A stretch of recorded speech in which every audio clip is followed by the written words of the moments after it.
Iglesia ni Cristo pong poster. Nakita niyo.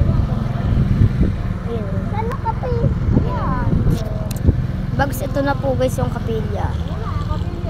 Ayun po guys, so wow. May tatlong kapilya. Wow. Ganda po guys, so. Hello po, magandang umaga po. Narito po kami ngayon sa lokal ng Pinagtipunan. Bablog din po natin yung kanilang oras at araw ng pagsamba. Kasama ko po muli yung mga, magkahamay-kamay kayo dito. Ari! Ang mga pogi ko, pamangkin. Pupunta na po tayo. Ito po yung lokal, Axel, oh. Let's go. Ito po yung, kapitol po ng Pinagtipunan. Sige, pupunta sa natin. Video, pumunta kayo dun. Ito yung lokal ng Pinagtipunan. Kaya kukunin ka lang yung araw at oras ng Ito.